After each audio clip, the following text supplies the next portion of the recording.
Class 9th English bridge course के इस video में आज हम यूनिट 10 सॉल्व करने वाले हैं, जो कि पेज नंबर 71 से 76 तक रहने वाला है।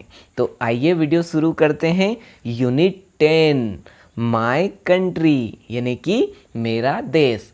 तो इस यूनिट में हम अपने देश के बारे में जानने वाले हैं। तो यूनिट बहुत ही इंटरेस्टिंग होने वाली है। तो आइए शुरू करते हैं। देखिए यहाँ पर एक्टिविटी फर्स्ट आपको दिख रही है, लुक एट दिस पिक्चर्स, यानी कि इन चित्रों को देखिए। तो सबसे पहले आपको हमारे देश की राजधानी नई दिल्ली में जो लाल किला है वो दिख रहा है ना। तो इसको देखिए। फिर जब आप नीचे देखोगे तो आपको नई दिल्ली में जो परेड होती है उसके कुछ चित्र दिख रहे हैं, है ना। तो इसको देखिए। फिर नेक्स्ट पेज नंबर 72 पर आपको यहाँ पर गांधी जी द्वारा जो भी आंदोलन किए गए थे उनका एक चित्र यहाँ पर आपको दिख रहा है ना। ये सत्याग्रह हो सकता है या फिर और भी जो गांधी जी द्वारा आंदोलन किए गए थे वहाँ पर उसका एक चित्र यहाँ पर आपको दिख रहा है, जिस पर लिख रखा है रघुपति राघव राजा राम पतित पावन सीताराम। फिर इसके नीचे जब आप देखोगे तो यहाँ पर आंसर द क्वेश्चंस ओरली, यानी कि निम्न प्रश्नों के उत्तर मौखिक रूप से देना है आपको, है ना। तो फर्स्ट क्वेश्चन है यहाँ पर, what is special about January 26, August 15 and October 2, यानी कि 26 जनवरी, 15 अगस्त और 2 अक्टूबर को क्या विशेष हैं। तो आप सब जानते हो 26 जनवरी, 15 अगस्त और 2 अक्टूबर ये हमारे राष्ट्रीय पर्व हैं, है ना, नेशनल फेस्टिवल। तो 26 जनवरी को अपन गणतंत्र दिवस मनाते हैं, यानी कि रिपब्लिक डे मनाते हैं। 15 अगस्त को अपन स्वतंत्रता दिवस यानी कि इंडिपेंडेंस डे मनाते हैं। और 2 अक्टूबर को अपन महात्मा गांधी जी की जयंती मनाते हैं, ठीक है। फिर सेकेंड क्वेश्चन है, what are the main events of this special days, यानी कि इन विशेष दिनों की मुख्य घटनाएं क्या हैं। तो यदि अपन बात करें 26 जनवरी की, तो दिल्ली में परेड निकाली जाती हैं और हमारे देश के राष्ट्रपति उसके एक दिन पहले देश को संबोधित भी करते हैं। इसके अलावा विदेश से भी कुछ मेहमानों को अपने यहाँ पर बुलाया जाता है, जो भी इवेंट होती है उसमें, ठीक है। फिर 15 अगस्त के दिन हमारे देश के प्रधानमंत्री लाल किले से झंडा फहराते हैं और भाषण देते हैं, है ना। फिर 2 अक्टूबर गांधी जयंती के दिन हमारे देश के राष्ट्रपति और प्रधानमंत्री गांधी समाधि पर जाकर उनका सम्मान करते हैं और वहाँ पर कुछ भजन और इनका गायन भी होता है, ठीक है। तो इस प्रकार से आप बता सकते हैं। फिर थर्ड क्वेश्चन है, have you ever seen the republic day parade, क्या आपने जो गणतंत्र दिवस पर परेड निकलती है वो देखी है। इफ यस, यदि हाँ तो where did you see it, तो आपने इसे कहाँ देखी है। तो आपने कहाँ देखी है आपको ही पता है, हमने तो दूरदर्शन पर देखी है, तो आपको बता देना है ना। दूरदर्शन पर या वहाँ जाकर भी किसी ने देखी हो तो आपको बताना है, केवल ओरली इसके आंसर देना है आपको। फोर्थ क्वेश्चन है, have you heard of red fort in new Delhi, क्या आपने नई दिल्ली के लाल किले के बारे में सुना है। What happen at red fort on the independence day, 15 अगस्त के दिन लाल किले पर क्या होता है। तो आप सब जानते हो हमारे देश के प्रधानमंत्री उस दिन झंडा फहराते हैं और राष्ट्र को संबोधित करते हैं। फिर फिफ्थ क्वेश्चन है, who is called father of the nation why, हमारे देश के राष्ट्रपिता किसे कहा जाता है और क्यों कहा जाता है। तो महात्मा गांधी जी को कहा जाता है ना। और क्यों कहा जाता है, क्योंकि उन्होंने अंग्रेजों के खिलाफ कई सारे ऐसे आंदोलन चलाए थे जिससे हमें स्वतंत्रता प्राप्त हुई, है ना। फिर सिक्स्थ क्वेश्चन है, how do you celebrate Republic day and independence day in your school, आप अपने स्कूल में गणतंत्र दिवस और स्वतंत्रता दिवस कैसे मनाते हो ये बताना है। तो आप सब ने अपने स्कूलों में जो जो घटनाएं देखी हैं उस दिन वो सब आपको मौखिक रूप से बता देना है, ठीक है। तो बहुत ही आसान था, आप सबको इनके जवाब देना था केवल ओरली, है ना। अब देखिए नेक्स्ट एक्टिविटी 2 यहाँ पर आपको दिख रही है, रीड द फॉलोइंग पैसेज, यानी कि निम्न पैसेज को पढ़िए। तो इसको अपन रीड करते हैं। Republic day is celebrated on 26 January every year, यानी कि गणतंत्र दिवस हर साल 26 जनवरी को मनाया जाता है ना। On this day our constitution was adopted, इस दिन हमारे देश का संविधान अपनाया गया था। On this day in the national capital new Delhi the republic day parade is the star attraction, इस दिन हमारे देश की राजधानी नई दिल्ली में जो परेड निकलती हैं वो स्टार अट्रैक्शन यानी कि आकर्षक का केंद्र होती हैं। बिफोर द परेड बिगिंस यानी कि परेड स्टार्ट होने से पहले the prime minister visits the Amar Jawan Jyoti, bracket में दे रखा है the flame of the immortal soldier, यानी कि अमर सैनिकों की जो लौ है वहाँ पर दौरा करने के लिए जाते हैं। At India gate and pray respect to soldiers, जो कि इंडिया गेट पर हैं और सैनिकों को सम्मान भी देते हैं ना।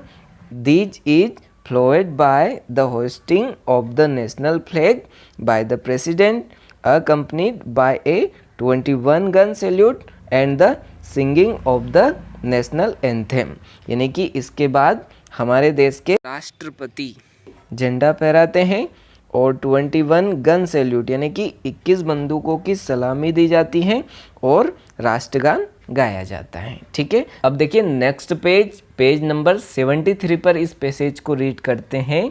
The parade at Rajpath begins with the winners of bravery award saluting the president, यानी कि जो भी वीरता अवार्ड से सम्मानित किए जाने हैं वो राष्ट्रपति को सलामी देते हैं। इसके बाद इस परेड की शुरुआत होती है। This is followed by a display of various tank missiles and other equipment most recently added to the military, यानी कि इसके बाद जो आर्मी के अलग अलग उपकरण हैं जैसे टैंक हो गए, मिसाइल हो गई या फिर और भी जो नए नए हमारी अभी आर्मी में जो शामिल किए जाते हैं उन सब का प्रदर्शन होता है ना। आफ्टर दिस यानी कि इसके बाद there is a march past of the different regiment, यानी कि अलग अलग रेजिमेंट की मार्च पास्ट होती है जैसे कि armed forces, the paramilitary forces, the home guard and the national cadet corps जैसे NCC. The president of India the commander in chief of the Indian armed forces takes the salute, इसके बाद हमारे देश के राष्ट्रपति और कमांडर इन चीफ सलामी लेते हैं। दीज इज फ्लोड बाय यानी कि इसके बाद an attractive display of exhibit and tableaux from different states, यानी कि अलग अलग राज्यों की झांकियाँ निकाली जाती हैं। School children take part in various cultural programmes, यानी कि स्कूल के विद्यार्थियों द्वारा अलग अलग सांस्कृतिक कार्यक्रम प्रस्तुत किए जाते हैं।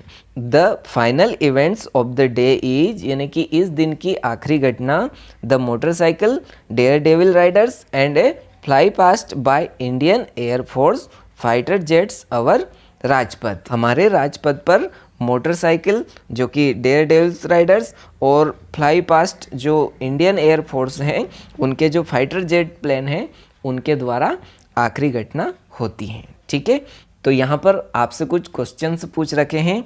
Answer the following questions in a sentence each, यानी कि प्रत्येक प्रश्न के उत्तर एक वाक्य में दीजिए। तो देखिए फर्स्ट क्वेश्चन है what is the importance of 26 जनवरी, यानी कि 26 जनवरी का क्या महत्व है। तो आप सब जानते हो इस दिन हमारे देश के संविधान को अपनाया गया था, है ना। तो यहाँ पर अपन लिखेंगे on 26 January 1950 our constitution was adopted. ठीक है, फिर सेकंड क्वेश्चन है व्हाट इज अमर जवान ज्योति, अमर जवान ज्योति क्या है। तो अपन ने ब्रैकेट में यहाँ पर देखा था, ऐसा कैसा आपको लिख देना है the flame of the immortal soldiers, है ना। या फिर आप इस आंसर को पूरा भी लिख सकते हो जैसे it refer to the flame of the immortal soldier at India gate new Delhi. Clear है। फिर थर्ड क्वेश्चन है what is the star attraction of the republic day, republic day के दिन स्टार अट्रैक्शन यानी कि मेन आकर्षक का केंद्र क्या रहता है। तो वहाँ पर जो परेड निकलती हैं वो रहती हैं, तो यहाँ पर आपको लिख देना है the parade on Rajpath in new Delhi is the star attraction of Republic day. Clear है।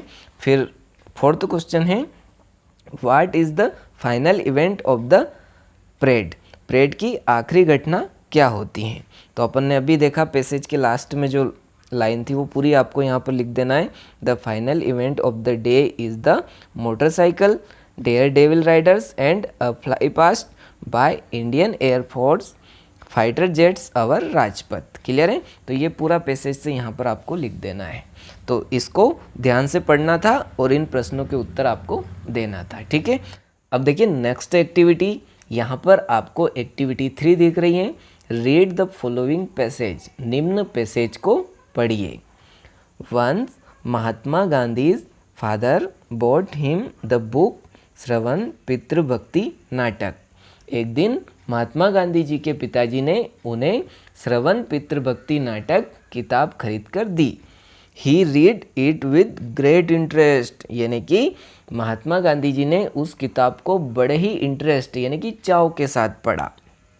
ही was very pleasant when he saw the pictures of Shravan carrying his blind parents to holy places. जब उन्होंने इस चित्र को देखा कि श्रवण कुमार अपने अंधे माता पिता को अलग अलग स्थानों पर, जो पवित्र स्थान होते हैं, वहाँ पर तीर्थ यात्रा के लिए ले जा रहे हैं, तो वो बड़े खुश हुए। The pictures had a great effect on him. उस चित्र ने महात्मा गांधी के जीवन पर गहरा प्रभाव डाला। Here is an example for you to copy. उन्होंने कहा कि यहाँ पर हमारे लिए एक उदाहरण है जिसको हमें कॉपी करना चाहिए, है ना। ही सेड टू हिमसेल्फ, उन्होंने खुद से कहा। He could never forget Shravan's love for his parents. जो श्रवण कुमार का अपने माता पिता के प्रति जो प्रेम था उसको महात्मा गांधी जीवन भर नहीं भूल पाए। ठीक है। अब देखिए नेक्स्ट पैराग्राफ पर आपको यहाँ पर एक चित्र और दिख रहा है जो कि राजा हरिश्चंद्र जी का है ना। तो यहाँ पर भी अपन रीड करते हैं। One day Mahatma Gandhi got his father's permission to see the play Harishchandra. एक दिन क्या हुआ कि महात्मा गांधी जी ने उनके पिताजी से हरिश्चंद्र जो नाटक चल रही थी उसको देखने के लिए परमिशन ले ली। He like the play so much, वो जो शो है उन्हें बहुत पसंद आया। He watched it many times, तो उन्होंने उस नाटक को उन्होंने कई बार देखा। He acted the role of Harishchandra again and again, वो बार बार जो हरिश्चंद्र जी का रोल था वो बार बार निभाने का प्रयास करते थे। Day and night he asked himself, वो दिन और रात खुद से पूछा करते थे why should not all be truthful like Harishchandra, कि हर कोई राजा हरिश्चंद्र की तरह सत्यवादी क्यों नहीं होता। The play made him cry, ये जब प्ले वो देखते थे यानी कि ये नाटक जब वो देखते थे तो रोने भी लग जाते थे, क्योंकि आप सब जानते हो राजा हरिश्चंद्र ने सत्य के लिए अपने आप को बेच दिया था, है ना। अपनी पत्नी अपने बच्चे तक को बेच दिया था, जैसा कि आपको यहाँ पर चित्र में भी दिख रहा है ना। It inspired him to follow the path of satya even in different time. हर समय उन्होंने इसी नाटक को देखकर सत्य के पथ पर चलने का प्रयास किया, है ना। यहाँ पर आपको दे रखा है based on extract from Mahatma Gandhi autobiography my experiment with truth, यानी कि महात्मा गांधी जी की जो आत्मकथा है माय एक्सपेरिमेंट विथ ट्रूथ, वहाँ से ये एक्सट्रैक्ट लिया गया है। ठीक है। अब देखिए नेक्स्ट पेज नंबर 74 पर यहाँ पर कुछ क्वेश्चंस आपसे पूछ रखे हैं। तो यहाँ पर अपन देखते हैं, देखिए आंसर द फॉलोइंग क्वेश्चंस, यानी कि निम्न प्रश्नों के उत्तर दीजिए, है ना। तो फर्स्ट क्वेश्चन है यहाँ पर what was the name of the book the Mahatma Gandhi father bought. उस किताब का नाम बताइए जो महात्मा गांधी के पिताजी ने उन्हें खरीद कर दी थी, है ना। तो यहाँ पर आपको आंसर में लिख देना है the name of the book was Shravan Pitribhakti Natak. Clear है। फिर सेकंड क्वेश्चन है which pictures in the book had a great effect on Mahatma Gandhi. Mahatma Gandhi पर उस किताब के कौन से चित्र ने गहरा प्रभाव डाला। तो यहाँ पर आपको आंसर में लिखना है the pictures of Shravan caring his blind parents on his shoulders had a great effect on Mahatma Gandhi. Shravan Kumar अपने अंधे माता पिता को कांवर में बिठाकर जो ले जा रहे थे, उस चित्र ने महात्मा गांधी पर गहरा प्रभाव डाला था। ठीक है, फिर थर्ड क्वेश्चन है, what did Mahatma Gandhi never forget about Shravan. कौन सी ऐसी चीज़ जो महात्मा गांधी श्रवण के बारे में नहीं भूल पाए। तो यहाँ पर आपको लिखना है, he could not forget Shravan's love for his parents. जो श्रवण का अपने माता पिता के प्रति जो प्रेम था, उसको महात्मा गांधी कभी नहीं भूल पाए थे। ठीक है, फिर फोर्थ क्वेश्चन है, which play did Mahatma Gandhi see many times. कौन सी ऐसी नाटक थी जिसको महात्मा गांधी ने कई बार देखा था। तो आप सब जानते हो कौन सी थी, तो हरिश्चंद्र है ना नाटक। तो यहाँ पर आपको लिखना है, he saw the play Harishchandra many times. फिर फिफ्थ क्वेश्चन है, what inspired him to follow the path of satya. सत्य के पथ के लिए उन्हें किसने इंस्पायर किया था। तो यहाँ पर आपको लिखना है, the play Harishchandra made him flow the path of सत्य, है ना। हरिश्चंद्र जी का जो नाटक था, उसने महात्मा गांधी जी को सत्य के पथ के लिए इंस्पायर किया था। ठीक है, अब देखिए नेक्स्ट एक्टिविटी, यहाँ पर आपको एक्टिविटी 4 दिख रही है, make possessive forms of the words given below. यानी कि यहाँ पर जो आपको वर्ड दे रखे हैं, उनकी आपको पॉजेसिव फॉर्म्स लिखना है। ठीक है, an example has been done for you. यहाँ पर आपके लिए एक उदाहरण भी दिया गया है। तो देखिए, फर्स्ट है फादर। तो फादर का पॉजेसिव फॉर्म क्या हो गया, फादर्स, है ना। तो देखिए, आपको एपोस्ट्रोफ लगाना है और एस लिखना है। ठीक है, जैसे सिस्टर, तो यहाँ पर हो जाएगा सिस्टर्स। फिर ब्रदर, तो ब्रदर्स हो जाएगा।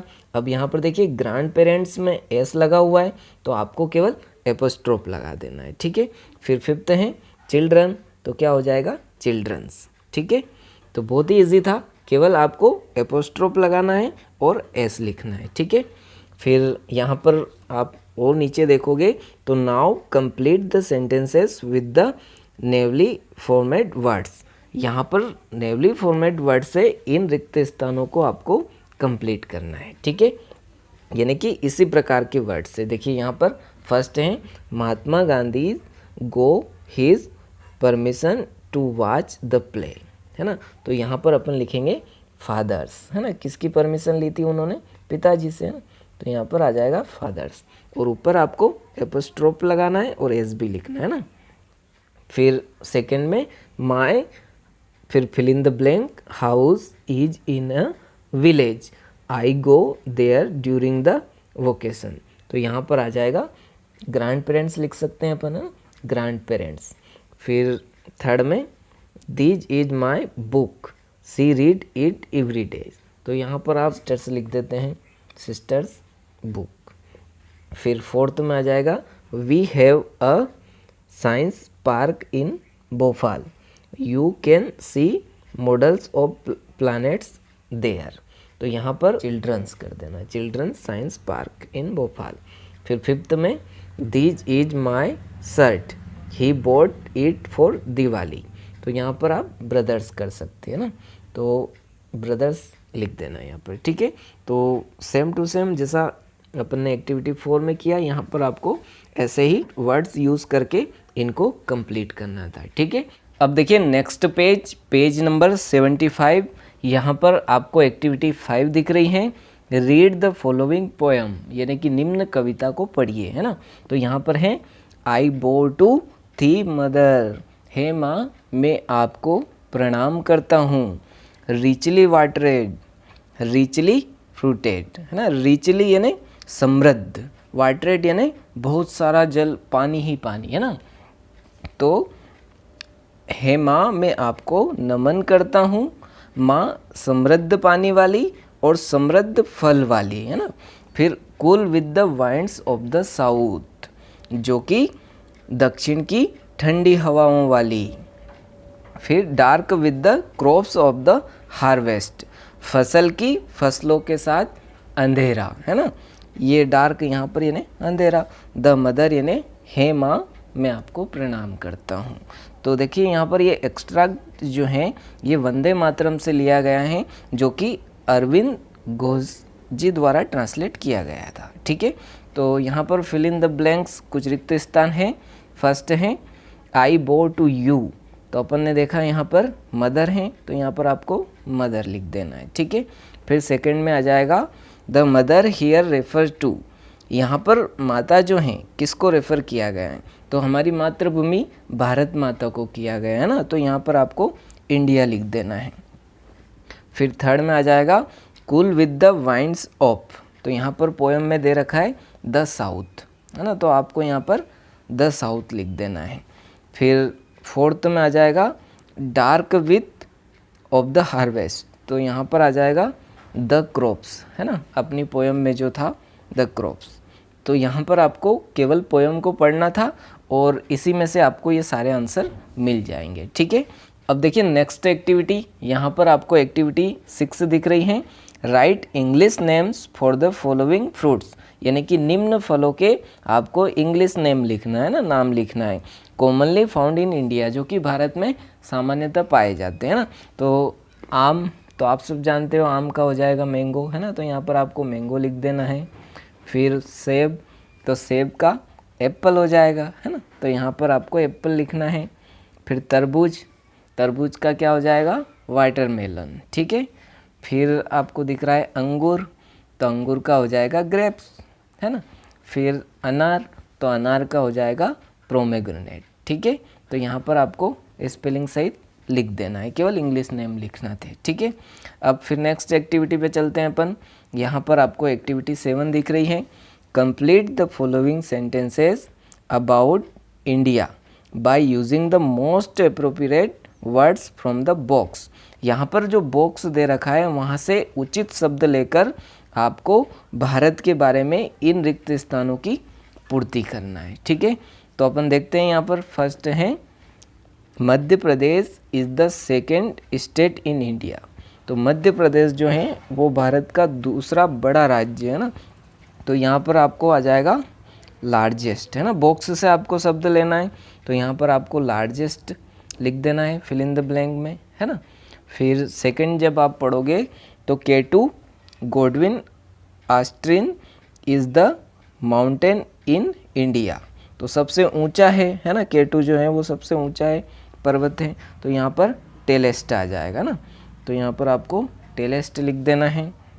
फिर थर्ड है Marina with around 13 kilometres is the beach in India, तो सबसे लंबा है, तो यहाँ पर लॉन्गेस्ट आ जाएगा ना। फिर फोर्थ है Mawsynram is the state of Meghalaya is the place in the world, तो मौसिनराम जो है वहाँ पर सबसे ज़्यादा बारिश होती है ना, तो नम क्षेत्र है, तो इसमें वेटेस्ट आ जाएगा ना, यहाँ पर वेटेस्ट। फिर फिफ्थ है Varanasi is the state of Uttar Pradesh is one of the cities in the world, तो देखिए यहाँ पर लास्ट में जो बच रहा है आखिरी ओल्डेस्ट, है ना, तो यहाँ पर आपको ओल्डेस्ट लिख देना है। क्लियर है, तो बहुत ही ईजी था, यहाँ से आपको इन बॉक्सों से रिक्त स्थान की पूर्ति करना थी। ठीक है, फिर नेक्स्ट पेज देखते हैं अपन, पेज नंबर 76। यहाँ पर आपको यूनिट 10 के कुछ वर्ड दे रखे हैं और उनके मीनिंग भी दे रखे हैं, तो आप इन वर्ड और इन मीनिंग को अच्छे से पढ़िए इस यूनिट को कंप्लीट करने से पहले, है ना, ताकि ये यूनिट आपको और भी अच्छे से समझ आए। तो यहाँ पर जो आपको वर्ड दिख रहे हैं, फिर इसके नीचे भी कुछ वर्ड हैं, उनको भी आप रीड कर लीजिए, है ना। तो आशा करता हूँ ये वीडियो आप सबको पसंद आया होगा। यदि वीडियो पसंद आया तो लाइक ज़रूर कीजिए और क्लास 9th वाले विद्यार्थियों तक हमारे वीडियो ज़रूर पहुँचाइए। आप सबका इतना कीमती समय देकर वीडियो देखने के लिए और हमें इतना प्यार देने के लिए बहुत बहुत धन्यवाद। Thank you so much.